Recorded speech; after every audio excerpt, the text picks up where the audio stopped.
It's time for This Week in WordPress, episode number 219, entitled Manatee Tank.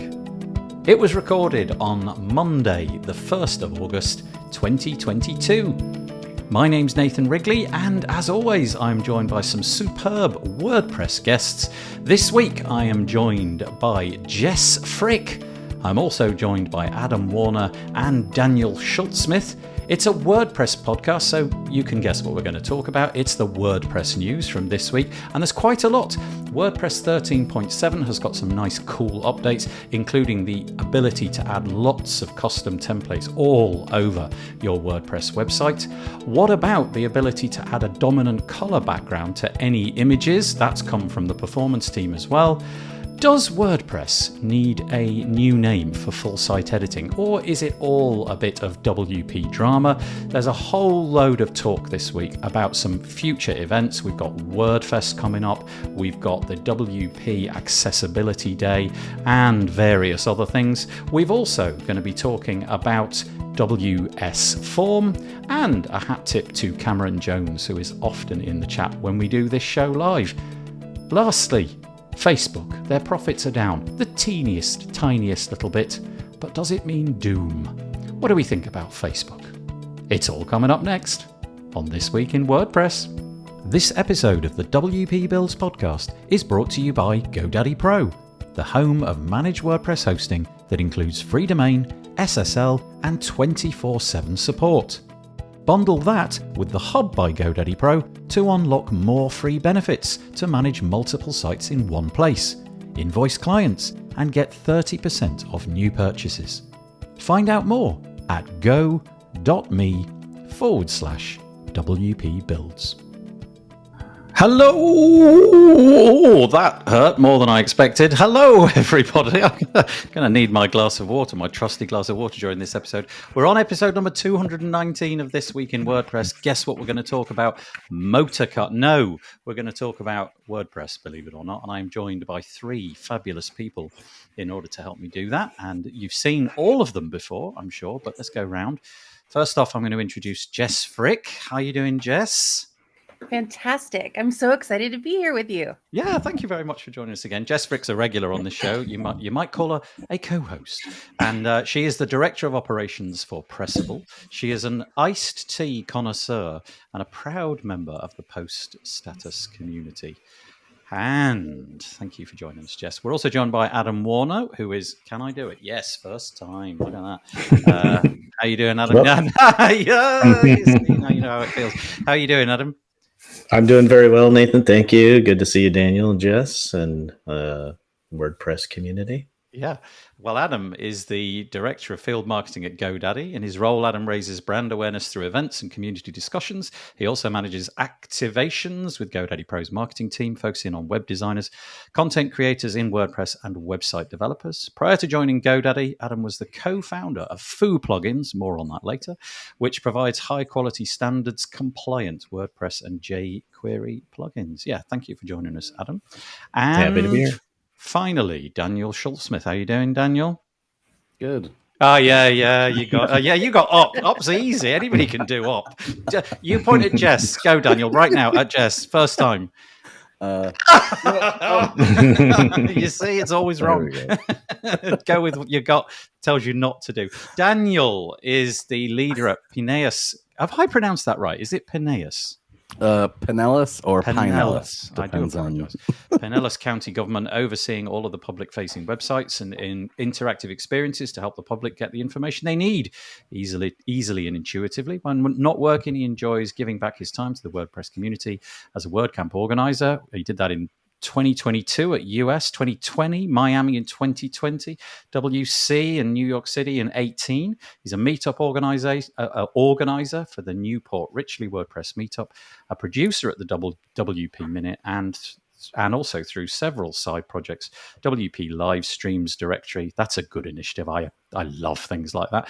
WP Talk Spaces on Twitter, the WordPress Twitter community organizer, and Tiny Press email. I'm going to take a breath because that was rather a lot. Daniel, you do a lot. You know, I did edit it, but I didn't save it, so I couldn't. I know what you added as well. I more or less can guarantee. Is it your nice shiny new job? Yeah. Well, I actually tweeted. I pared it down for you to make it a little bit easier because I am doing so many Okay. things. Okay. Well, for next time maybe we could just do a Bitly link or something like that. Here's Daniel's bio and a Bitly link. But thank you for joining us, all three of you. I really appreciate it. If you would like to join us in the conversation today, we'd really appreciate that. The more comments, the merrier. If you want to remain anonymous, you can do that on Facebook. But where's the fun in that, in all honesty? What you've got to do on Facebook, if you're in the Facebook group, is head to that URL. It's chat.restream.io/FB. Once more, chat.restream.io/FB. And that allows Facebook to give us your name, avatar, and so on and so forth. But please drop a comment in. If you would feel like you are willing, pause this or open up a new tab and go and share it. We're at wpbuilds.com/live at this exact moment. And it'd be nice to have some people joining us in addition to what we've got right now. Having said that, we've got a few people. We got Adam's colleague Maya. How are you doing? Hello, everyone. She says that's nice to have you with us. We've also got a new name. I don't think I've come across this one before. I'm just going to have to increase the size of my monitor because it's so tiny. Jerome Rotti. Thanks for joining us indeed. Cameron Jones, as always, the ultra reliable Cameron. Cameron, stay around because you're featured on today's show, which is quite nice. We've got a Facebook user, we've got a dog, and we've got somebody saying, "Good morning, everybody." It's Nikhil Chowdhury. Is that your dog by any chance, Jess? It's one of the three, and Nikhil works with me here at Pressable. So it was just all happening at the same time. It's okay. Comment 2, says Jerome. Okay, let's get stuck into the events today. Honestly, Jess, do not feel bad about your dog. Unless your dog literally means that we can't carry on, just ignore it. I don't care in the slightest. I'm sure our listeners will not mind either. Okay, loads of WordPress stuff going on this week. This is our website, wpbuilds.com. Look at that, sponsored by GoDaddy Pro. Check that out. And if you fancy joining us, there's a subscribe page just here, right at the top, this little link. Fancy joining us? Go and subscribe to all the stuff that we do. Let's get stuck in. Let me get rid of that little thing first. Here we go. Some exciting news on the Gutenberg front. Gutenberg 13.7 is around the corner, and it expands custom template capabilities. Now, hold tight. This is actually dead cool. The other stuff I'm not that bothered about. The estimated reading time, not that fussed about, personally. But the capabilities inside of the template engine here are absolutely brilliant. And I'm just going to quote. It's Sarah Gooding. Gutenberg 13.7 was released this week with major updates to full site editing capabilities that expand custom template creation. Users can now create templates for custom taxonomies. It's quite a nice list, this. Custom taxonomies, specific terms, single categories in tags. The update also includes the ability to create templates for specific pages. So basically, now full site editing is getting to be fully mature. If you can more or less imagine it, and it's attached to a category, a page, a tag, any of those kind of things, you can create with no code using the full site editing features a template. And I think personally that's very exciting. As I said, a couple of extra things. This has been added. The time to read, I'm guessing it polls the amount on the page and sort of figures out roughly how long it would take to read that. That's been added. And also, this is quite cool as well, the block locking feature. I find that hard to say. The block locking feature is getting much more granular. And what you can now do is you can just tick a parent item, and anything that's nested below that, let's say in a group or a cover or a column, will inherit the permission, so you can lock people in, lock people out. Maybe we want to talk about the block locking, he said slowly. I'm just scared of swearing, frankly. That tends to be what happens. And we talk about the time to read thing, but I suspect we'll want to talk about this template thing. We're at the point now where WordPress core can do an absolute boatload. And as always, just interrupt as soon as the idea takes you, and don't worry about cross-talking. We'll figure it out between us. So it's over to you. I'm actually pretty excited about the whole concept of templates and everything going on here. We've been able to do it in code, so far, but we haven't been able to do it just, no code, just kind of clicking and making new ones. So that to me is kind of one of the missing pieces that I've been waiting for. But one of the things that I was going to point out too is I never knew Justin Tadlock was actually still working in WordPress. I thought his leave he's now working as a developer relations. Because there's a quote here, isn't there? It was so weird reading that. I'm just going to read on the screen. It says, automatic sponsored contributor Justin Tadlock gave a walkthrough. Right? I was like, I mean, I actually knew that, but reading it made me double take. Yeah. Sorry, I interrupted Daniel. Carry on. No, go ahead. Okay. Well, I also was happy and surprised to see his name there as well. WordPress is better for him being involved for sure. I'm super excited for single category editing. It's something that I remember really struggling with many years ago, trying to figure out how to customize category archive pages. And I remember working back and forth with messaging of a developer of a category customization plugin, and there were limitations in TinyMCE that weren't allowing, because you basically had to bring that into every page. And this is huge news. I think it's a huge step in the right direction. Anxious to look deeper. Yeah. Anything from I you, like Jessica? I like that too, but unlike Nathan, I am very excited about the time to read. There you go. That's cool. I'm telling you, for psychologically, it makes all the difference into whether I'm going to decide to invest in this article, because, sometimes people will write something that you can read in 5 minutes, and then you get hooked 5 minutes in and you realize you've got another 20 to go because they're going all the way. I just need to know if it's going to be 20 minutes up front. I have to agree with you there, Jess. Sorry, Nathan, go ahead.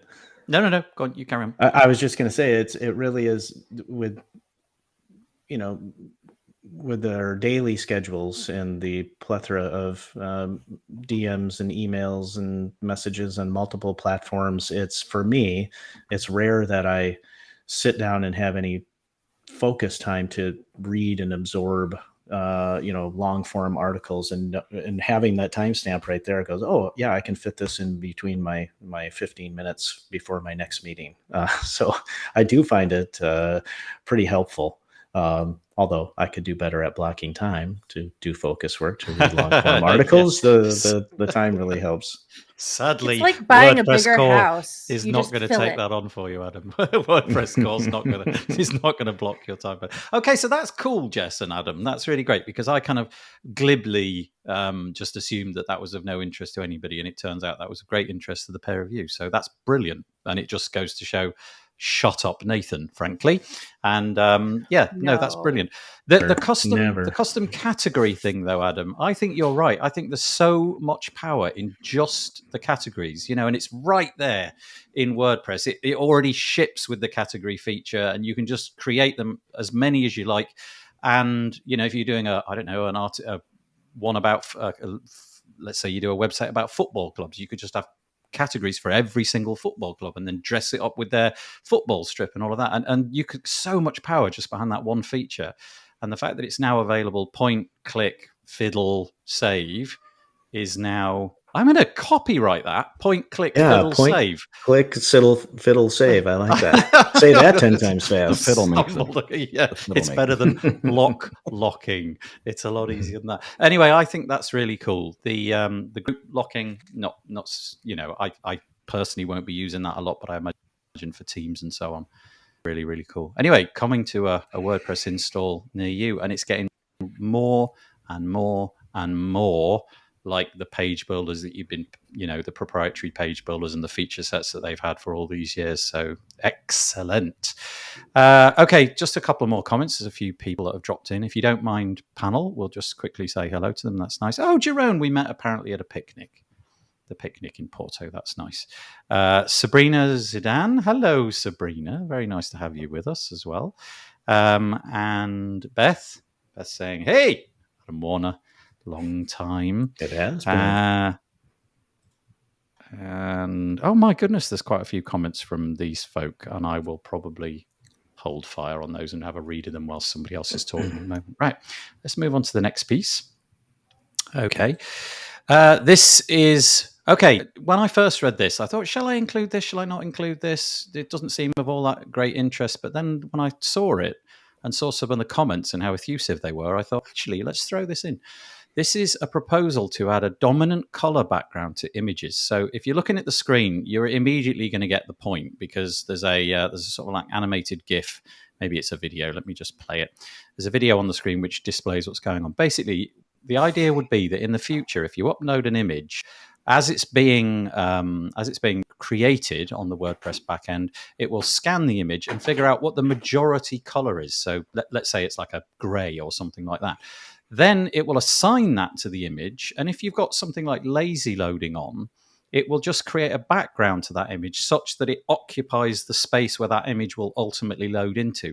Sounds like a nothing, except when you see it. And if you were on, let's say, I don't know, affordable hosting, and images were big and they were taking a long time to load, you got a problem with the server, this just gives you some sort of visual idea. I'm guessing as well it'll help with things like content layout shift, but I'm not sure if it will, to be honest. But little tiny thing, but I think very, very cool. And in the comments below, lots of people saying, actually, Jonathan DeRosiers, this is really great and something I support, he says. And so I've included it to see what you guys think. So over to you.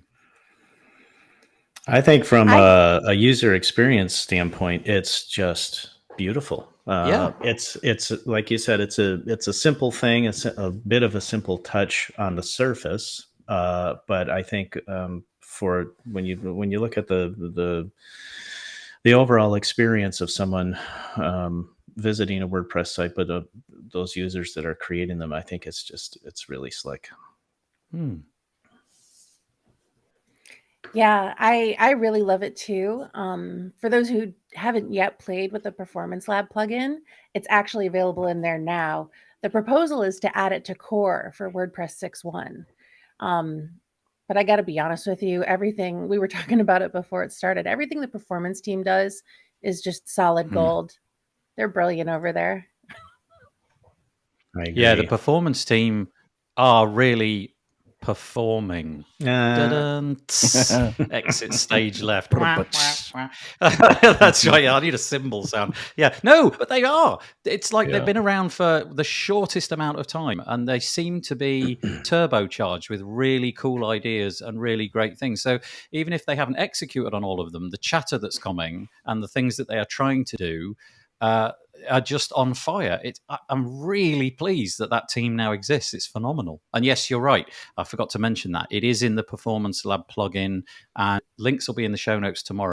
You'll be able to link to this piece. It's like.wordpress.org, and the piece is called Proposal, Add a Document Color Background to Images, so you can find it there. Daniel, sorry, you haven't had your say. I was just going to say, I wonder too if it has any accessibility quality to it. I don't know. I mean, first off, it doesn't seem so, but maybe it's, because we're putting a color there where normally there wouldn't be anything. Maybe it's a visual cue to people to know that there's an image loading or something. So looks like on the screen, because somebody was saying, will it add a line of CSS to each image? And the reply to that was no. Here's the CSS.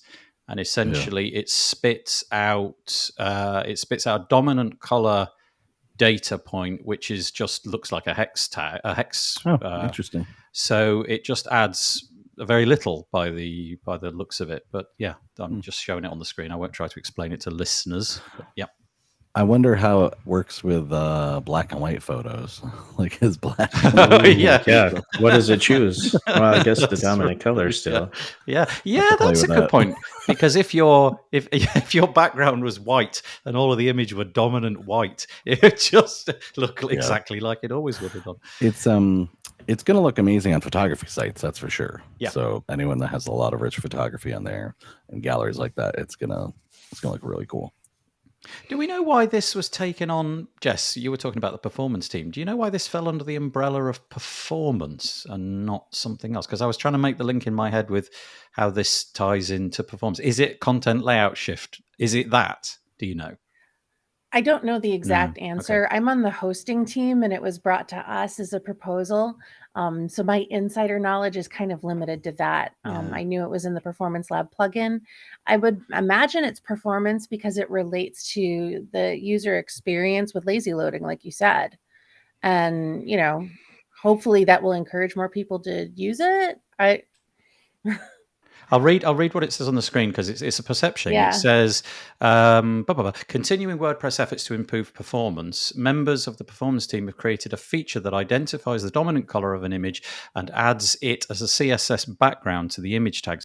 So here we go. This is the bit. This gives the user a visual placeholder while the image is loading, resulting in an improvement to the perceived performance and user experience. So it's obviously adding a tiny, teeny, tiny bit of extra code, but that's probably not going to have much of an impact. But it's more the perception. Okay, there's something there that ought to be there in a minute, and you're not getting that dissonance of like content layout shift where you scroll and then suddenly the button that you're about to press disappears off the screen. Okay, so maybe that answers that. Anyway, very cool. 2 new WordPressy things hot off the press.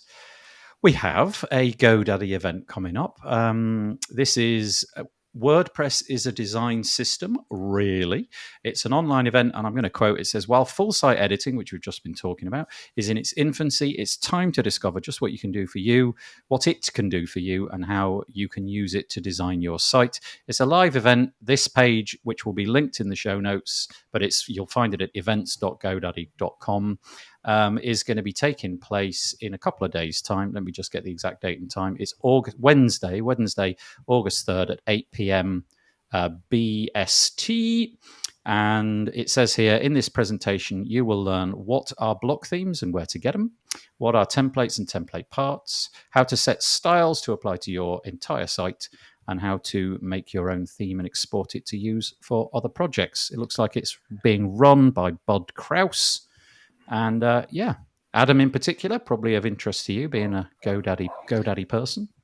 Well, sure, it is for that reason, since it's Maya Lankar on our team who is managing all of our EMEA time zone GoDaddy Pro meetups, and we have the US time zone GoDaddy Pro meetups. We've been doing those since April of 2020. We're in the several hundreds of meetups now, and the purpose is to bring users on to talk to users. And I'm especially interested in this one because my daily work doesn't allow me much time to focus on my side projects. And just recently, I connected with Courtney Robertson on my team, who you may all know, who's been running training events on full site editing through learn.wordpress.org and also through our GoDaddy Pro meetups. And I need to get up to speed on all of the intricacies of using full site editing. So we jumped into my site, learned a lot, and made some good changes, but then got stuck in a couple of places. So I'm really looking forward to this one myself. And It Bud was is a almost stand-up like guy. it was almost like you'd prompted Courtney at that point, because Courtney literally dropped into the comments the moment you said that. Her ears were burning. He was just being nice about you, Courtney, which is good to know. And Jess did the whole, the heart thing. Yeah, Courtney's doing an amazing job over there, producing an awful lot of amazing content. So let me just reiterate that time once more for those of you interested in learning about full site editing. No stress. It says it's perfect if you're new to WordPress, so don't be put off if WordPress is not your bag, or it hasn't been for the longest time, or if you're thinking of changing your theme or just curious to see what full site editing is all about. I know a lot of people are a bit put off. Sorry, Adam, come on. No, I was just going to say that's where I was at. I needed to change my theme on my site, and so that's why we dove in there.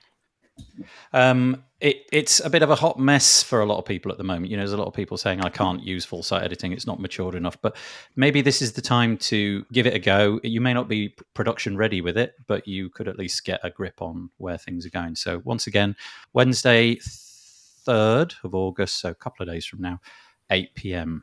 BST. I guess it's showing me BST because of where I am. But anything to add to that, Jess or Daniel, or shall we move on?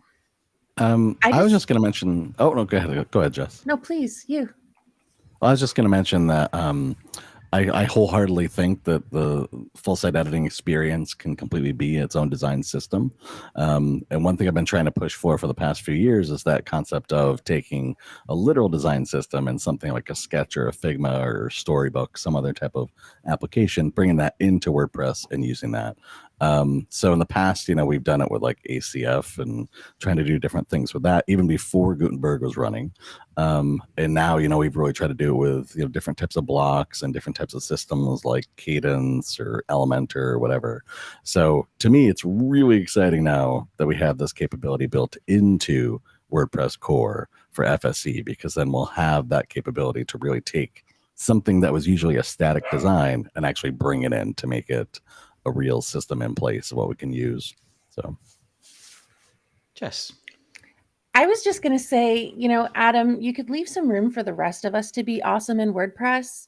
You and your team just keep coming out with this super helpful content and contributing with no expectation of purchase. It's a little overwhelming. And look, and then modesty just steps into the equation as well, because Courtney says the whole team does the work really, or the team really does the work, and making content below WP helps us log issues as we find them too. Seeing Adam work through these, so through some things resulted in an issue log. Oh, there you go. Yeah, in fact, that was my very first issue logged for Gutenberg. We had some trouble with the navigation block, but I wonder, feature request for Figma or other design systems that perhaps Daniel and Jess and Nathan, you're more familiar with. I'm familiar with Figma. Can we get an export to WordPress blocks from a design? Yeah. Bill Erickson and the other name escapes me of who he's working with, but they're working on something like that to basically export from Figma. And also, wow. Yeah, there's someone else who was also working on that. I think it was yeah, I can't remember the other person, but that whole concept really of being able to export into the theme.json is, I think, where everyone's trying to go with it. Wow, that would be incredible. Yeah, that really would be incredible, because suddenly the world of just designers opens up, doesn't it? You export, pick WordPress, I guess, or something similarly titled, and you're off to the races. And it puts it into version control, basically, because Figma has version control built into it, but also if we're pushing that to a theme.json, that's going into a Git repo usually or something like that. Whereas right now, we don't have much version control when it comes to FSE from what I've seen. So. Some other nice comments coming in. We've really gone the full gamut of FSE things today, haven't we? It's been really enjoyable so far, this conversation. Once you've figured out, says Beth, FSE and have a stellar training course, then I will consider using it. Okay, fair enough. So a little bit more time there. Right now, learning curve makes my head hurt. I can totally sympathize with that, Beth, because I think there is quite a lot of, I think the user experience in the proprietary page builder, let's just say the word Elementor for that in this particular case, it is, it's something to be matched still, isn't it? But maybe if we keep doing these episodes for long enough, it won't be too long before something comes along. Are there any replays of these? Oh, okay, so straight at you, Adam. Are there any or maybe Maya? She's in the comments. Any replays of these events? Yes, absolutely. Every single meetup gets recorded, and then we upload the replay, and it's usually within 24 hours, sometimes in a matter of hours. The replay does get sent out for the people who have registered. And just to be very clear, when you register for any of our GoDaddy Pro meetup events, you do not get put on a marketing email list, okay? It's just to be updated of future events, and that is optional. There you go. And I'm on that list, so I love it, because then I always know which ones I need to get to right away. Yep. And that list is hot, if you know what I mean. There's quite a lot of stuff coming out, as you said, each and every week. So several. Can we use that in our messaging, events. Nathan? Yeah, that's right. That list is hot. Get on these events. They're hot. They're hot. Tiffany Bridge saying FSE is the most fun I've had playing with WordPress since 2005. Do you know what, Tiffany? It wasn't FSE, but I had a full-on epiphany the other day where I was sitting playing with WordPress, and I had the exact same moment. I was sitting there thinking, I am enjoying this, and there were things that I should have been doing and were far more pressing of my time. But I just was, no, I'm enjoying this. I'm just going to keep going on. And I have not had that for quite a long time. I don't even recall what it was, but I did get a moment of, oh, this is fun. It's nice to explore new things. And I think there's a bit of each of us in the WordPress community that likes to play with new stuff. Oh, yeah. We're not the kind of people that like to be told what to do and then carry on doing that same thing for the next year. We constantly like to be challenged and, have curveballs thrown at us and so on and so forth. So I think there's a bit of this which is keeping us all attentive. And yep, go and check out the event. Peachineri says, what? I don't know why, but she says, I think what? that was in response to the Figma export to theme JSON. Oh, I see. Okay, got it. Oh, yeah, look, so here she goes. Seriously, that would be the answer to Webflow. We'll speak about Webflow in a minute, Peacher, because it seems like Webflow is on the rise a little bit. Comments coming in thick and fast. I actually can't keep up, so I'm just going to cherry pick, if that's all right. This is Courtney. Tiffany, yes, signing up for the event will email the replay. Oh, I apologize. That's basically a rehash of what Adam said. Right. Let's move on. So that was full site editing. Go check it out. Okay, this is a lovely community thing. Got a couple of nice community events. This is way, way, way off into the future, but nevertheless, nice to know that it's happening. WordFest Live, the 24-hour, pretty epic event organized by Big Orange Heart, have planted their flag in the sand and told us when their next iteration of their event is going to be. It's going to be November the 18th, 2022. So I'm instructing you right now, stop what you're doing, go and head to your Google Calendar or whatever it is that you're using and dump that in it. It doesn't matter where you live on the planet. You've only got an excuse if you're living on Luna or Mars, because wherever you are on the planet, they operate from basically, they do a 24-hour thing. They start in Australia and head all the way around to the Pacific coast of the US. It's a fabulous event. And what they're looking for at the moment is speakers. And boy, do they need a lot of speakers. I think the last time they ran this event, there was like 40 plus there was other ancillary things going on. So the total was much more significant than that. It was lots and lots and lots. And a fabulous event run by Big Orange Heart, who, as you may or may not know, is led by the fabulous Dan Maybe. So anything to say about that? I was just planting it out there, but maybe some of you have got some nice commentary around that. I do see that there is a theme this year listed there in the description. The theme is transformation, which is interesting. Yeah, makes me think I might submit to speak. Oh, you heard it here first. We'll come back. Yeah, but if you are interested in speaking, they would greatly appreciate your contribution, I'm sure. Okay, and so if you want to support it, but you don't want to speak, I'm sure the call for volunteers will come out soon, and they need tons of volunteers too. Yeah, this is one of those events, and I've been on the other end of it, and by that I don't mean that I've contributed a great deal of my time, sadly, but I have been part of the team that ran the live events, a bit like I'm doing now. I have to say, it is like television. They have like a full-on green room, which they run weeks in advance to make sure that your tech setup actually will work. And they've got people who are running boxes, which are in different parts of the world, remotely accessing them and playing the adverts at different. Basically, it's amazing. The amount of coordination going on in the background is not your typical kind of WordPress summit. It's a full-on experience, and hat tip to Dan and the team at Big Orange Heart. I know Michelle Frechette, who's often on here, is a big part of that as well. So anyway, give them your support. Big Orange Heart, it's wordfest.live. And if you just go there, I'm sure you'll find the links. Yeah, I think one of my favorite things... Oh, sorry. No. I was just going to say one of my favorite things about WordFest in particular, one of my favorite things and one of my least favorite things is the schedule, is the 24-hour schedule. We've seen a few other events do that.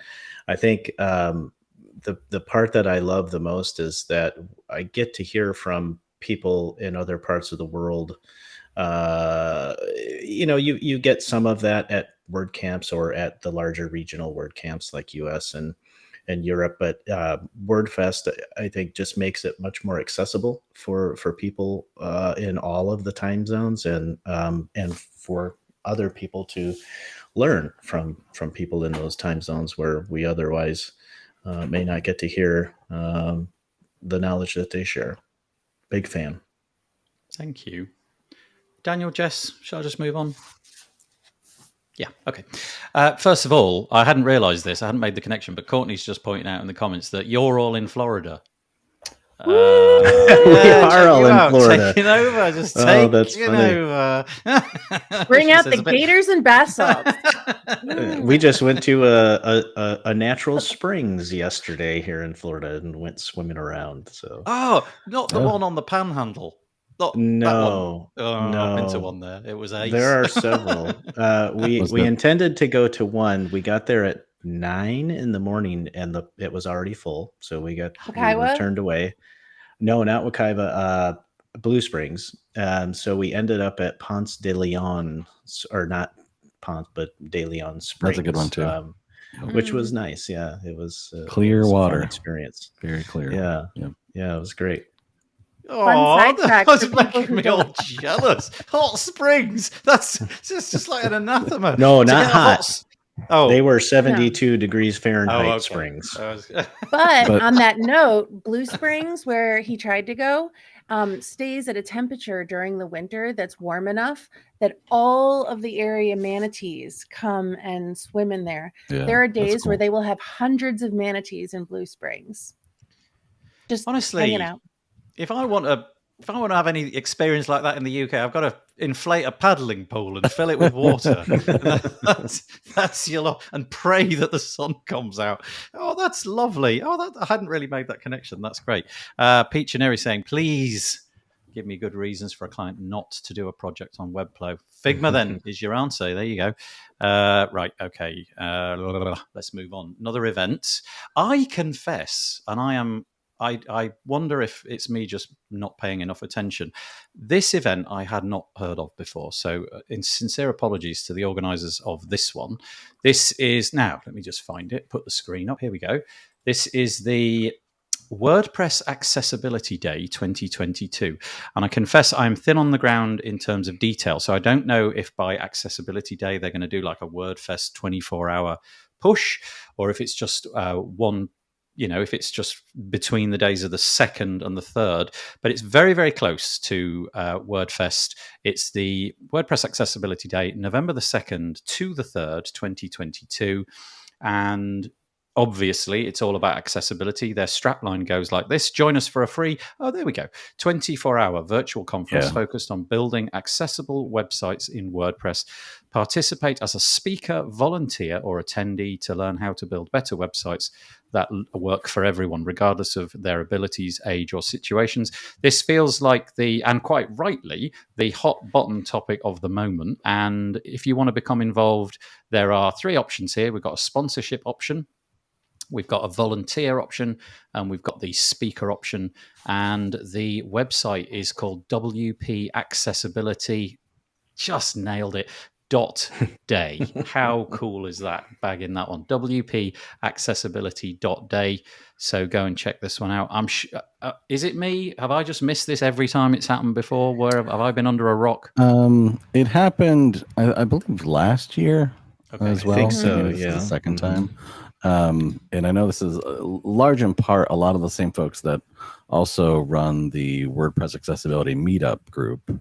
Are also a part of this, with some extra organizers on there as well. And so I know they're actively looking for speakers, especially that can come in and talk about these things. So I think it's, across the board on anything accessibility in relation to WordPress. Man, our community is just so blooming cool. Yeah. Things like this going on just for that one particular aspect. And then you've got WordFest at more or less the same time. We'll be doing our summit a bit later as well, and all sorts of other things. And by the way, one of the main links in the nav on that website is join our email list. So there's maybe an opportunity for you to just keep in touch as they create their blog posts around it. Jess, Adam, anything on that, or shall I press on?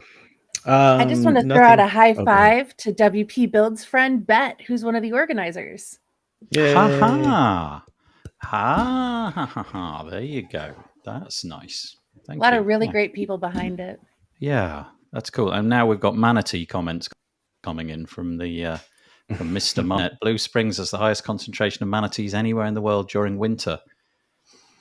Are you telling me there's not many there in the summer? That's a bit bad, isn't it? I mean, we got manatees coming out the wazoo during summer where I live. Right, moving on. Oh no, Adam, what were you going to say? I forgot. Accessibility. It was something about Accessibility Day. Yes, I believe this. I agree with Daniel. I think this is the second year. Feel free to correct us in the comments. We're involved with that, I believe, last year and this year. And accessibility, the push for accessibility has really exploded, I think, in the last maybe 2, 3, 4, 5 years in WordPress. And I think it's really good to see that momentum is picking up steam and not slowing down. I just think it's really great. Yep, I think the words picking up steam are the apropos here. It really does feel like everybody is now talking about it in the same way that like 18 months ago, everybody was talking about core web vitals. It's just got that head of steam to it, which is fabulous. And Peacher says that she is going to speak, or at least she's going to apply to speak, which is nice. Okay, Peachy, you're right. Okay, so on the theme of large aquatic mammals, which clearly is what this is now turning into, we do have seals. There's a seal colony of about 200 seals about 3 miles from where I live, and it's fabulous. But you have to climb down a cliff, which is fine. It's not like you need mountaineering gear. You just need sturdy shoes and a bit of an appetite not to fall over, and it's very cool. So you can have your manatees. I'll stay with my seals. It's Florida versus the UK. I'm outnumbered. Not gonna win. Right, let's get back to WordPress. Okie dokie. Actually, let's talk about this one. This is really interesting. Yoast, as in the person, Yoast de Volk, who is behind, the founder of Yoast, the SEO plugin. Every 6 months or so, I believe, he does his CMS market share, where he gathers up as much data as he can get his hands on, and he tries to make sense of how the CMS ecosystem is doing. And each time, for ages, the WordPress numbers just up. It was more or less like a logarithmic curve. Up it went, parabolic, I should say. And until recently, about the last time he did this, he was fearful that perhaps WordPress was in the first state of decline ever, because the numbers had gone down modestly, albeit. This data has now been combined wherever he was getting his data from before. He's now combined it with built with data. And he makes the point right at the top that he's not sure what to make of that data. So he's not making any kind of predictions from this. He's a little bit puzzled by how it all comes out. But the bottom line is, everybody take a breath, because the WordPress data, rather than declining, it just seems to have plateaued. We've kind of gone back to that 43 point something percent. And so here is the graph, or rather chart. So let me just read through the numbers. WordPress 43% is what it's coming out as. I think the highest it ever got was 43.6, something like that. Shopify number 2, and just listen to the difference in these two numbers. 43 for WordPress. Wow. Shopify 4.2. I mean, Wix at 2.3, Squarespace 2.0, Joomla 1.6, and it goes on from there. The platform that I used to use and dearly loved, Drupal 1.2, and it goes down from there. And there's a lovely graph here which kind of just gives it. No, that isn't the one. I can't actually. Oh, is it that one? Yeah, here we go. This chart really shows it off perfectly. So what you're seeing here is a chart. Apologies to the listeners, you'll just have to cope, I'm afraid. The top line is the blue line. This is the market share for WordPress. And you can see, broadly speaking, since July 2021, it's kind of a flat line. I mean, it goes up and it goes down the tiniest little bit, but there's no major change in direction. This other line, this grey line, which is like, oh, there's a big rival. No, that's none. That's websites which aren't using a CMS, and it's less than WordPress, which is phenomenal. So these lines at the bottom, these tiny lines all pushed together right near the bottom of the chart, they're all the others. So the red line at the top is Shopify, then thrown all together, and in many ways you can't even tell the difference between them. Wix, Squarespace, Joomla, Drupal, bottom line is the Chicken Little story from 6 months ago. We've packed him off. We put him back in a box and sent him back off to the poultry farm. Chicken Little is no longer part of the equation. It seems like it's just plateauing out. However, if you are a WooCommerce person, there is not only room to be sanguine, there's room to be kind of happy, because look at this. This is the WooCommerce chart. Green is Shopify. And now you can detect on the Shopify line a slight decline over the last 3 or 4 months. Well, January, so 6 months or so. It's gone from 4.4% to 4.2%, and it is perceivable on that graph, given that the axes are different. But look at the WooCommerce graph; it's going up and up and up. It's gained 1.5% of the market share since this time last year, which is just an amazing statistic. Now, ancillary to that is because Shopify is going down. This is an article on The Verge. Shopify is actually laying off 1,000 employees, which, obviously we're sitting on the WordPress side of things, but there's nobody here being smug about this in whichever way you look at this. It's a tragedy when people get laid off, but it is interesting as an article, as a news piece only. 10% of its workforce are being made redundant. To be fair, Shopify are giving them a nice deal. They get 3 months' salary plus a week, depending on how many years they've done. Plus, they get some sort of support for finding a new job and the ability to buy a laptop, which they've got to replace. But mostly that workforce is being reduced in recruiting, support, and sales. I talked for ages there. I really didn't intend to. Apologies, everybody, but free for all. Off you go. Can I just throw some more love at Adam? His first response he's such a mensch. His first response is to throw out the recruiting link and telling everybody how amazing GoDaddy is and that they're hiring and he's got your back. Like, who does this? Yeah, that's nice. By the way, go ahead, Nathan. No, please. I was just going to say, thank you so much, Jess. I appreciate that. And I always appreciate your kind words.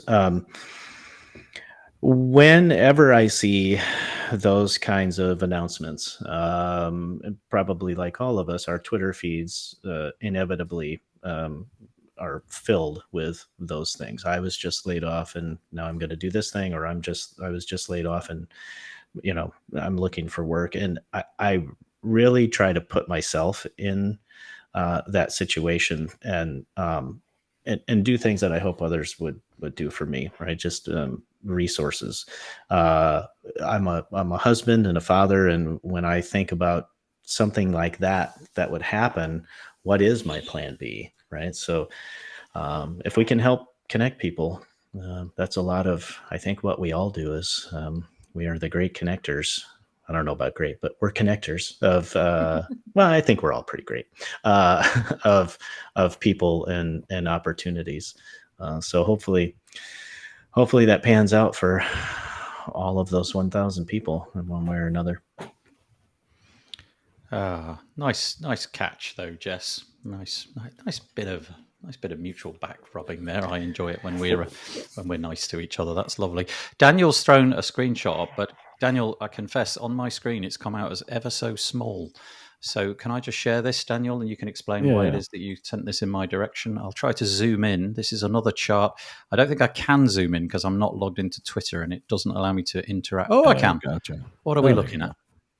There you go. So it's an old screenshot I found on my computer. I was going, you know how you go through old files and everything. That's from 2013, showing 2012's numbers. Good. Look at baby WordPress. Grief. Look at that. So no CMS was the biggest market share by a country mile. It was basically 70%. Okay, and now I realized too, like in the back of my head, for years I've always thought, oh well, it's like WordPress, Joomla, Drupal. And so when people talk about Shopify, being higher than Wix and all that, I've always had trouble comprehending it. And that's because I think in the back of my head, I keep thinking of this screenshot I took back then. Yeah, so this is a walk down memory lane. I'm loving this. So here we go. Here's the CMS Here's the CMS charts from 2012. It sounds like I should be on the radio. Right how in at many number of one is Typo WordPress 3? with 16.9%. In at number two, Joomla 2.9%. Drupal a drop at 2.1%. Blogger 0.9%. Mhm. Forget that. V Bulletin, Typo 3. There's much more. Some I've never heard of. Data Life Engine, no. Ugh. Disqus with a Z, I'm not even sure. Bitrix, PrestaShop, PHP I never Bitrix was once. on the latest one. Okay, I didn't see that. So that's on and the I'm not rise. familiar with Bitrix, but there Nope. are a lot of Presta, blasts from the past there. PrestaShop, isn't that what became Isn't WooCommerce? PrestaShop, doesn't it have No, that was Presta- Jago Shop. Oh, gotcha. Yeah, Presta standalone. They just got some major security issues. Gotcha. PHP, OS Commerce, Expression Engine. I remember Expression Engine. That was one that tried to charge, wasn't it? They charged for the like $79 for their one install license. Movable Type. Oh, Plig. Plig. I used Plague. This And I is also great. used, I'm sure many of us used many of these. I had my first e-commerce site was on OS Commerce. It was a pet supply store called Derby Wow. Dogma. Look at this right at the bottom. Look, sorry. Squarespace is on the chart. Oh, I didn't even notice that. Look at that. It's on the chart at 0.1%. And then apparently they went out of business for 6 months or something where there were no installs at all. And then it came back in again at 0.1. They just dipped. Weebly on there. No Wix. Concrete 5 jumped right in there too. Concrete 5. I did try Concrete 5 once. I remember that was the one with the hand logo, wasn't it? And you could edit on the page. A little thing would come up. You could edit right in situ, which I kind of thought was cool. Well, that's the coolest thing that I've seen in a long time. You should send this to Yoast and should make sure that he includes it in his next piece. That's very cool. Okay, so the market share, sky not falling in, everything's fine. Do not worry, basically. Okay, Cameron Jones, it's your turn, mate. You've been coming here for months and months, and I found this week with your name on it. So I thought we'd give you a mention. This is a Specky Boy article. It's Eric Karkovac, and he's been putting together an article. He's obviously polled a bunch of developers and asking them, or product founders is actually what the title is. And he's asking them, WordPress product founders, he's asking them what they do differently. And he's spoken to Cameron Jones, who's in the comments, Derek Asher, I'm going to say Kathy Darling, Jack Arturo, Gareth Harris, Mark Westgard, who's often in the comments but I haven't seen today. And he's asking them what they do differently. And I thought it'd be nice to give Cameron the opportunity. He was saying the biggest change in the ecosystem, without a doubt, has been the introduction of the block editor. And if he was starting out today, he would have a block-first mentality. He's more of a PHP developer, but he tends to build classic widgets and shortcodes before building blocks. If he was starting now, he'd build a block only and consider adding a shortcode editor for a classic widget as there became sufficient demand for it. Cameron, if you've read this article, and I don't know if you have or not, it's quite interesting because you are only one of two people that said that. Everybody basically said, I would spend more time on marketing. That really was the sort of, so that was the theme that came out of it. So I'm going to launch this piece to the others as that. If you were a product founder, what would your advice be? And would it be do marketing? And I know, Adam, in particular, you've had a run at all this, haven't you? And your thoughts, marketing an important piece? I think marketing is everything. When I started Foo Plugins, I co-founded it with Brad Vincent, who now still runs Foo Plugins with his partners.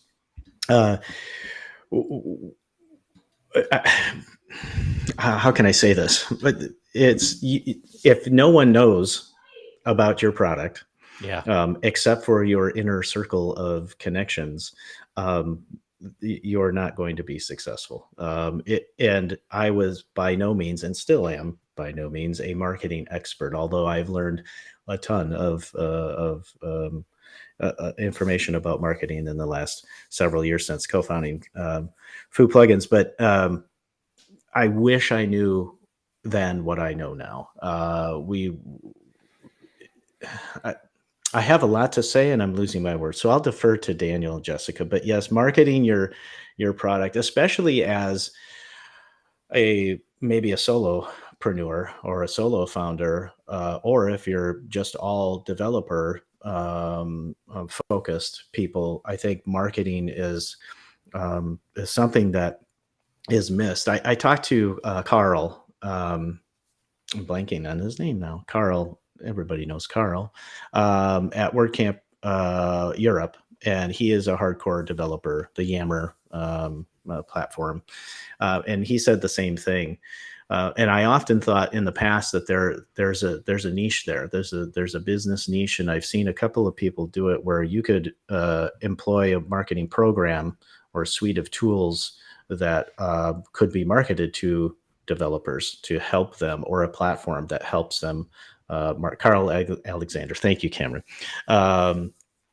And I still think there's a lot of room for that. So marketing, I agree with, is the most important thing. Okay, Daniel or Jess. Yeah, I mean, marketing, developer relations also seems like a big thing that we don't really talk about in the WordPress space.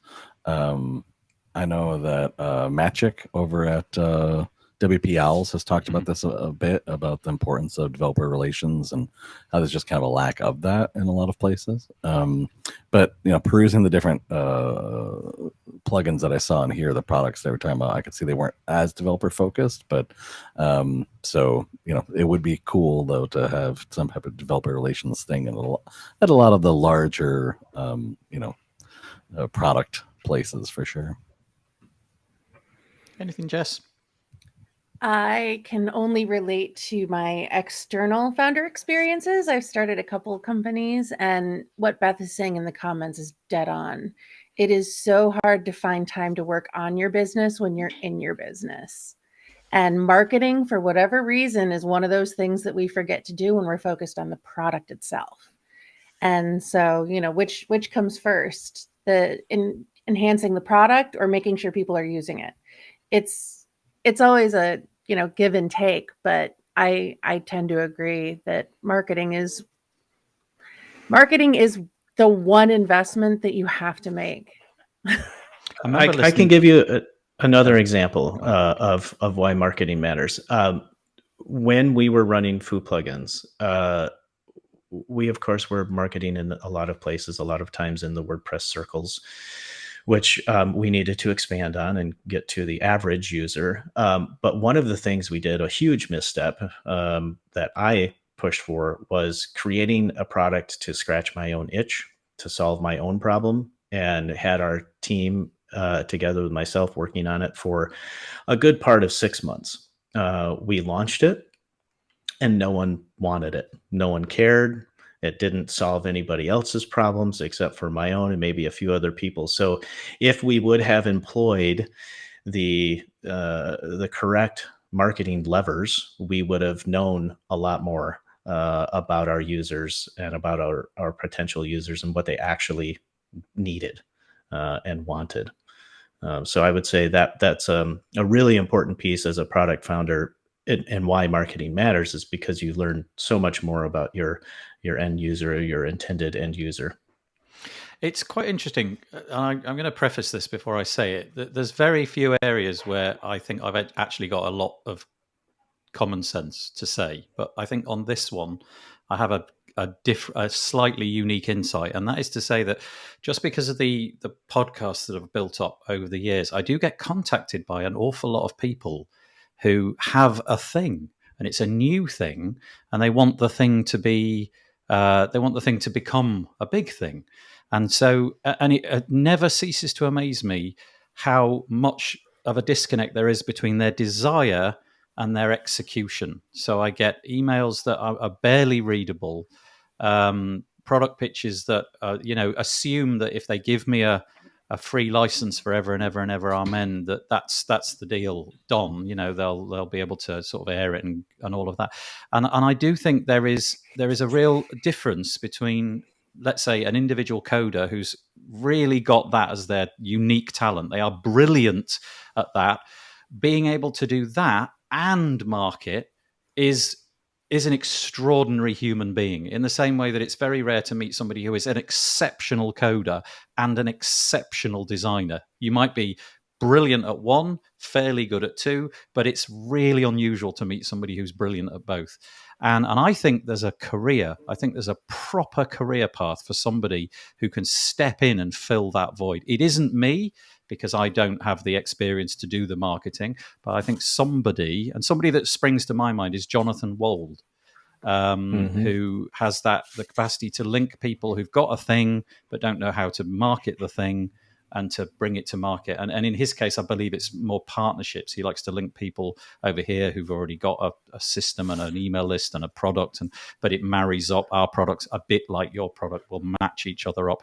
I think there's a real career to be had in that, in the same way that we've got SEO experts and we've now got, performance experts, and we're getting accessibility experts more and more. I think the people who can do the marketing on the WordPress side, I think there's a full-on career in that for somebody who can figure that puzzle out. We need a WordPress Shark Tank. Right. Does it come with manatees? That's all I'm asking. A manatee tank. We'll call it the manatee tank. Yeah, that's it. Hang on, that's the episode title right there. I'm going to write that down. Manatee tank. Right.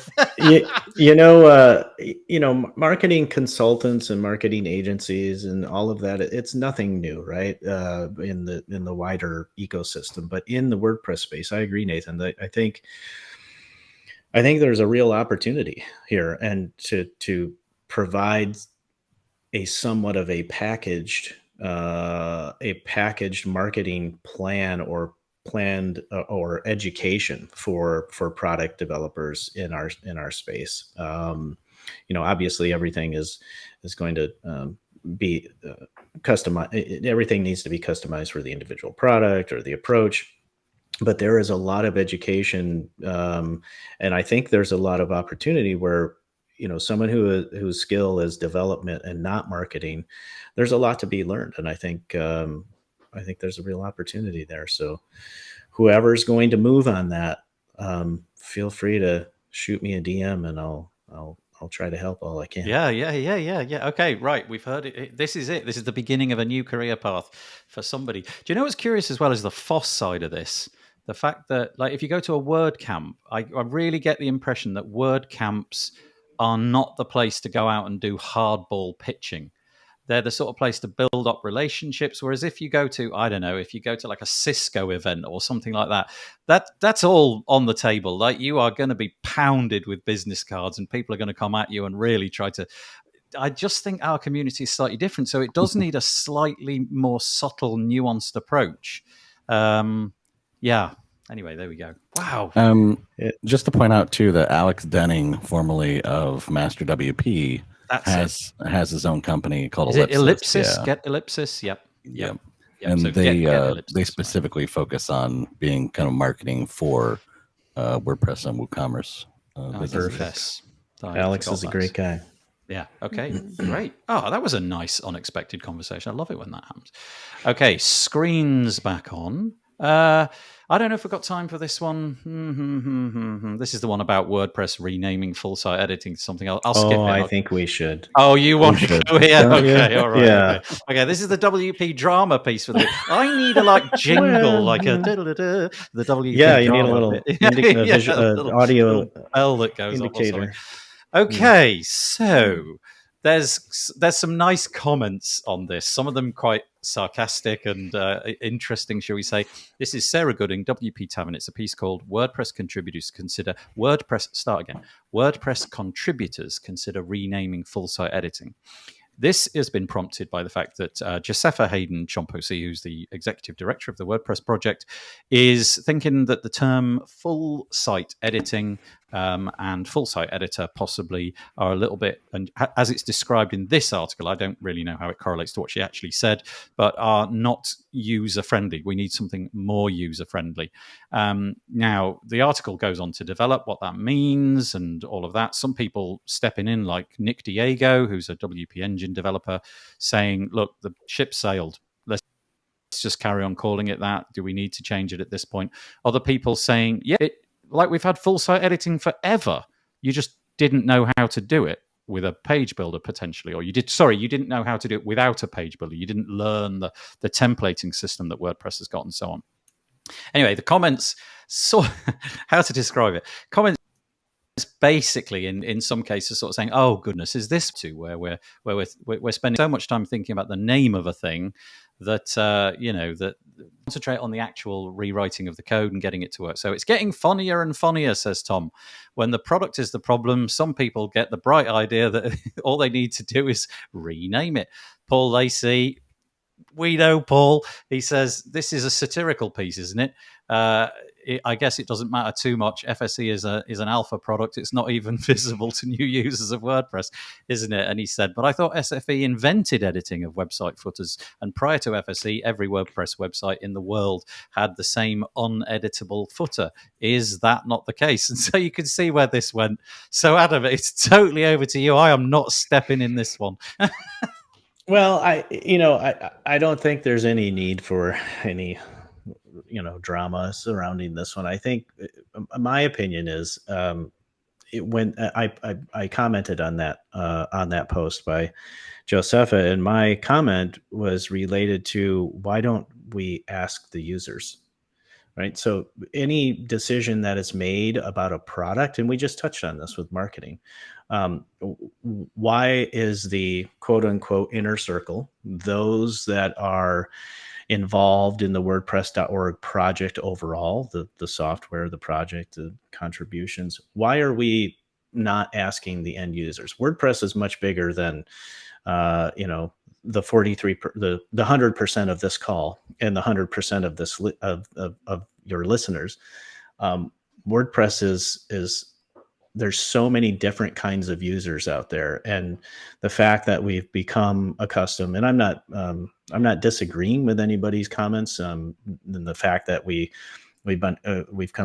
become accustomed to the terms full site editing and FSE, and then thinking back to in years past in WordPress, theme templates as more of a kind of ubiquitous website. Those terms to me are much more common to the layperson than they have been for, again, this WordPress inner circle of users. So my question is, why don't we just ask? Why can't there be a survey of users? It wouldn't be perfect, of course, because not all users are in their dashboards and looking for surveys. But I'd love to see that data and see what that says, instead of, a group of 20 or 100 people arguing what the best term is, when the decision isn't based on data. It's based on a hunch that it's not clear. But do we know that? Yeah. I've got the article that Josepha wrote on the screen at the moment. It was linked in the WP Tavern article, which I'll put in the show notes. And man alive, I haven't seen that many comments on a make.wordpress.org post in a while. That is a bit of people making comments. So there's obviously a lot of feeling about this. I didn't obviously read many of them, just seeing it for the first time. Well, I mean, it's bringing up all the feelings that people had when FSE began. Because part of it was, I remember we had this conversation already. I don't know where it was. Maybe it was across different Slacks and forums or whatever. But when they introduced calling it full site editing in the first place, folks were like, well, really, it's page builder. It's building pages, and everyone kind of just didn't want to focus on the word page, and for some reason didn't like the word builder. But the reality is, I'd like to see the SEM rush comparison of full site editing compared to page builder, and see which one's actually going to get more keywords. And I'm guessing it's going to be page builder because of the frequency that it's used across the web. So that that's part of my thing, is that you're rehashing something that the whole community already discussed and felt bad about. Yeah, that's a large consideration, Daniel, that you just mentioned. How are more users going to find WordPress? Are they going to be looking for website full site editor building, or are they going to be searching website, editing, build website template? Yeah, okay, that's an interesting point, the SEO part. Here's an interesting data point, and again, I have an insight, which is weird. Never normally have insights. I just have nonsense, really. So the Page Builder Summit that we ran, by the time we got to the second version of the Page Builder Summit, it was really obvious that the people who were using Gutenberg believed that there was no content in it for them.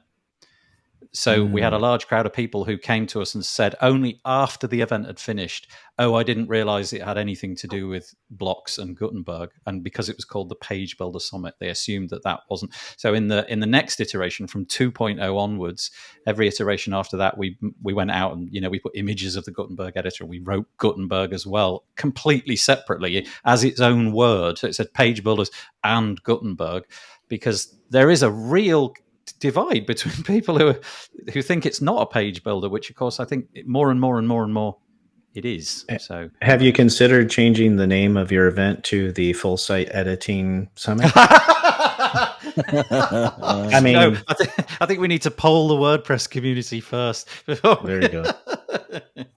That's no, but curious, right? That people would have. I just assumed that people would make the assumption that Gutenberg would be thrown in, but they didn't. I'm going to go for the most probably heinous... because of that previous conversation that Daniel mentioned when Full Site Editing first came out. It was an illustration to me anyway. I had to quickly. So from now on, it's going to be called the Elementor Divi Breezy Oxygen Breakdance Gutenberg Summit. And then we'll cover up. I've missed one, I'm sure. But there we go. Okay, anyway, that's it. That's that one. Unless Jess got something she wants to throw in the hat. I just think that we're going to still call it Full Site Editing because we still call it Gutenberg. Yep. Yeah, that's a good point. I call it that all the time, to the point where it's the WordPress block editor. Yeah, exactly. Yeah. The plugin is Gutenberg, and I always call it Gutenberg because it feels like that's where most people land. They get it. Okay, right. I can't believe I didn't do this earlier. I wasn't segueing particularly well this week. There's another possible episode title, No Segue. This is another WordPress event. This is announcing WordCamp US speakers round 1, 2, 3, 4, and 5. I'm showing one, but as you can see in the sidebar, there's been a load of announcements. This is basically say if you were lucky enough to get yourself a WordCamp US ticket, you can now see who's going to be presented to you as the speakers and also the topics. If you weren't lucky enough, excuse me, and maybe one of you three has more insight into this than I think they're going to live stream it. That's my I have that in my head somewhere. So even if you didn't get a ticket, you can actually watch all of the content at the second it happens anyway. Yeah. Yep. Is that right, Daniel? Have I remembered that correctly? Yeah, all sessions will be live streamed. Yep. There you go. So first round, we've got... Well, actually, do you know what? I won't go through all the list of names if that's all right with you. But if you are going or you're curious or you now know that you can watch it all live, then... us.wordcamp.org. Follow the links, and you'll be able to figure it out. By the way, this week how cool is that button? I love it. Oh, I like that. Yeah. Isn't that nice? I think I actually stopped and wrote a tweet about that button. That's how sad I am. I just thought it was beautiful. I just really, really liked it. Somebody said, "Is that accessible?" I don't know if it's accessible. I didn't go into that. I think that right there, either the white or the black or the hover version would make a really cool graphic on a t-shirt. There, you post comment. Yeah, right across. But I just thought it was really nice. Will jump on that. Yeah. Okay. Anyway, that was my sad fact of the week that I obsessed enough about buttons to tweet about them. All right. So there you go. Straw poll. Which one of you gals go in? WordCamp US. Yep. All of us. Oh yeah. All the Florida crowd get to go. Represent I see Florida. What's going on. Yeah. I see what's going on. Distribute those 650 tickets throughout the Panhandle, and darn it. Honestly, I went out and did something in the backyard for like an hour. Came back, all gone. However, I'm going to see if there's a way. I'm sure where there's a will, there's a way. Right. Okay. Moving on. And as was called out in the chat, David Bissett has created a list for people that want tickets but didn't get one, and so there can be an exchange instead of putting them back into the public pool, which again is another great way to do it. But he has, and that was a very cool site. Basically, you go and you add yourself to a form, which then puts you in a Google Doc and a Google spreadsheet. Basically, if you want a ticket but you didn't get one, and when I looked, there were 3 people who'd added themselves. So go and put yourself near the top of that list if you do want to go. Yeah, that's cool. Beth's going. Look at this. Michelle's going. Yeah, Bob. So this is my tactic. Basically, get Bob Don to figure it out. He's gonna try and work it out for me. He claims he can get me there. We will see. We'll see. That'd be fun. But thank you, Bob. I appreciate Let's hope so. Yeah, that'd be nice. Okay, another shout out. Mark Westgard was one of the 6 in the Cameron Jones article that we mentioned earlier, the Specky Boy article. I just want to give a hat tip. He was somebody that I spent quite a lot of time with at WordCamp US. He's a very, very nice guy. He's got a plugin called WS Form, which if you've not used it, it's a worthy rival of the other plugin forms that you've seen before. And when I say worthy, I am not being, I'm not pulling any punches. It can do a lot. And he was very proud. He tweeted this week to say, I got on WordPress.com and they've basically written an article about what WS Form can do. And really, this is me just saying congratulations. Obviously, that was an huge aspiration congrats. of Mark's. Yeah, huge congrats to Mark. I talked to him at length at WordCamp Europe in the hotel lobby. We spent probably over an hour talking about what his background is, how he started in business, and how WS Forum came about. And it's if you ever get a chance to talk to Mark, I highly recommend it. He's just a really open and transparent guy, super nice, and is not afraid to share the lessons learned, much like my time with plugin business ownership. We went out for a meal. There was Mark there, then there was me, then there was Bob Don there. And you can imagine how middle-aged and crotchety that got quickly. It was very entertaining. Was that the beginning of the shit show? Yes, that was it. Yeah, that was exactly what happened. I blame it all on Bob. That's when it all started. Yeah. Anyway, hat tip to Mark. Seriously, if you haven't seen WS Form, go and check it out. Especially if you like to wrangle the data. If you like to present complicated data, it is really good at doing all that kind of stuff. Okay. Right, with 10 minutes left, we've got to go like the wind. Very quickly, I came across this tool this week. It's called Util Engine. It's a browser extension. I believe it's for Chrome and Chromium. So, if you're in the Mozilla camp, I think you're out of luck. But just quickly, it does some cool stuff like it'll generate lorem ipsum text as a JSON parser, a URL parser. This is cool. You can go to any image on the website and just basically highlight it. You can see it and it'll take the text out of it, which I've used about 20 times this week, and it's really cool. An RSA key generator, URL encode and decode, base 64 image encode and decode could be kind of useful, saving yourself a few bytes here or there. You can throw in SVGs and see what they look like and obviously play with them. And you've got HTML preview, so you write HTML once. It's $20. Might save you a bit of time here, there, and everywhere. And the roadmap is brilliant. There's a load of cool things on there. So, I mean, if you've got $20 burning a hole in your pocket, it's called utilengine.com. I've got no skin in the game, but I bought it and I like it. So I'm mentioning it. Okay. Facebook's dead. There's no more Facebook. I think we can all agree that Facebook is in permanent decline. Because let me read out the numbers. So this is what you call incendiary titles. Meta reports first ever decline in ad revenue. I guess that's true. There's no lying in that. So they went check it out. Meta brought in 28.82 billion from ads, but they were expected to get 28.94. So the violins are coming out. That is a downward spiral, I'm telling you. I know. I think, though, it is That's my thought. I actually think we are beginning to. Okay, for a start, don't come after me, Zuckerberg. I don't want your lawyers because, I can't afford to bat your lawyers away. I think maybe this is the beginning of an interesting decline in Facebook. The sort of negative press around Facebook and all of the things that Facebook do seems to be gathering a certain momentum. You've got Apple shutting down a lot of the opportunities for them to target ads at you. And so on and so forth. And so I just wonder. I use it every day, but I'm trying to minimize the use of it. But there you go. I just thought I'd throw that one in if anybody wants to comment. Can I just say something here? 28.82 I know. billion from advertisements. And that's this quarter.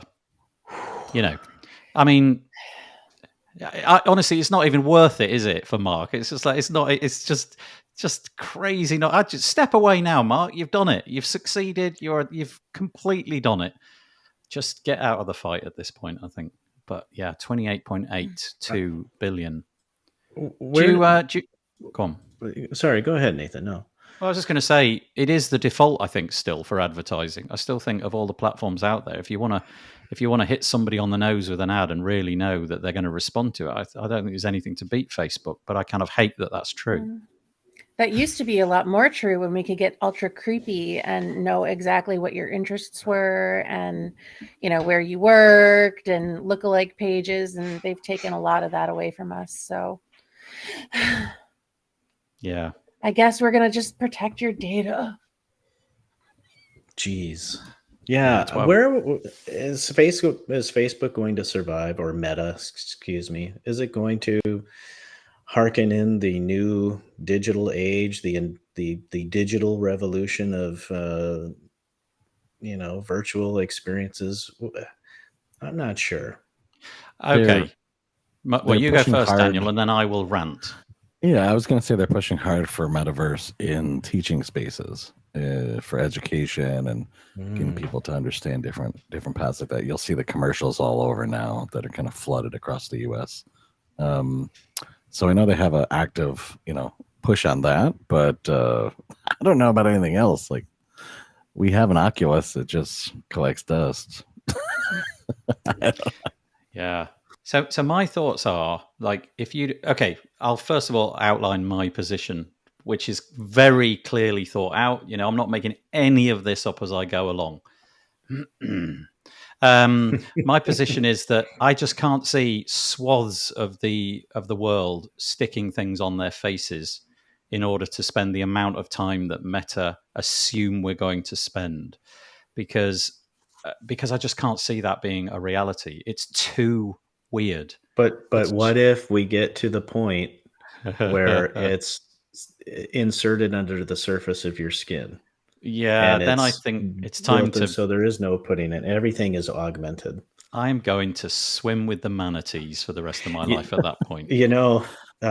Just to touch on that for a moment, I have an artificial eye. Some people know that, some people don't, and I've often volunteered myself to different places around the world to be a guinea pig. So as soon as the tech is there, and it is there, some people have already been doing it. Go ahead, use my artificial eye as the device to connect me and augment my reality. I would love to push the boundaries of that. Connect it to my brain and let's go. That is a fascinating insight as well, because that's just totally different from where I would have come from.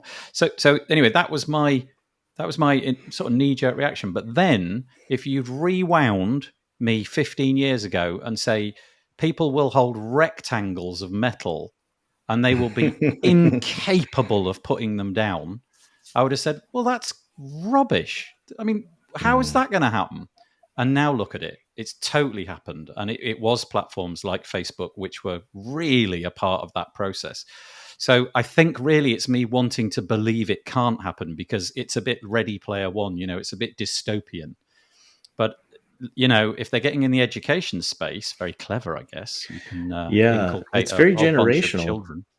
It's very generational too. I was just at the local grocery store here over the weekend, and there was a woman at the courtesy desk, and she was probably in her 80s, and she was talking to the worker, and she had mentioned something about, I saw that on Facebook, and I thought, well, okay, that tracks, right? I think our age group we were kind of early adopters of that. We told our parents and our older generation, you have to get on this because it's an easy way for us to stay connected. But what about the younger generation? I think that probably that's the shift to meta and metaverse and trying to capture them. And then Daniel, you mentioned the education focus, and Nathan, it makes sense, right? But win the hearts and minds early. Okay. I'm going to, like I say, I'm going to spend my time with the manatees. Sean says, look at the tremendous success of Google Glass. Yeah. Yeah. I think people had objections to the forward-facing camera on Google Glass. They didn't. It was like, get away from me. I don't want to be on the internet. Remember Robert Scoble going into a male bathroom in one of the tech conferences, and everybody else was like, get out. Just get out. That's too weird. You've got these cameras on your face. And we're all, using the facilities.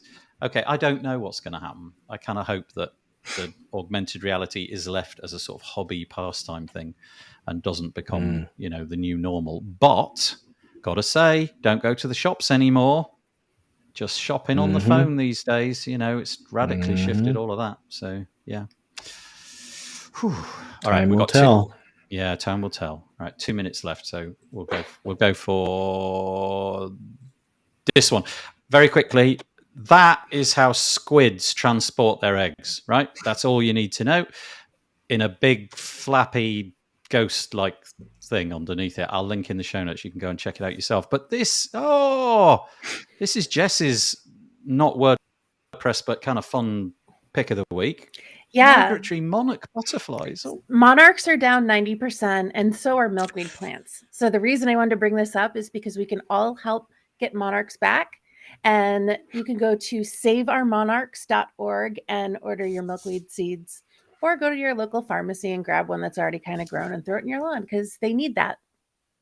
What? That plant is the solution, right? That little thing in the picture that we can see, they thrive on that vegetation there. Milkweeds specifically are very important to monarch butterflies. And so that is the easiest, most readily available plant that we can put in our yards to help them. Look, we've got Pat. I don't know Pat Shelter. Hello, Pat. I'm sorry if I butchered your first name, but I planted so many milkweeds around our pond. Bravo. Yeah. The monarchs. Important. They're the only source of food. So we gotta help them, man. Beth with a sort of slightly contrary position. They call it a weed for a reason. I'm guessing milkweed does sort of spread around the garden somewhat. So yeah, maybe caveat emptor with the milkweed plant. All right, that's it. That's all we've got time for. That was a fun show. I enjoyed that. Loads of comments coming in. I really appreciate all that. There was lots of engagement. That was dead cool. Unfortunately, you three, I'm going to humiliate you tremendously now with the wavy hand gesture thing that we have to do. So it's a question of raising up both the hands, giving us a wave. Look at that. That's cool. And we'll use that as the album art. We won't be back next week because I'm going on holiday. I'm going on my annual little holiday with my little kiddies. I know. Congratulations. We're off to Florida and we're going to swim with manatees. We've got it all sorted out. There you go. No, we're not. We're going to Wales, which is really a nice part of the UK. And we're going to go swim in the sea and enjoy things like that. So we won't be back next week. We'll be back the week after that. Adam Warner, Daniel Schultzsmith, Jessica Frick, thank you so much for joining us today. And thanks for those of you that made a comment. I really appreciate it. Take it easy.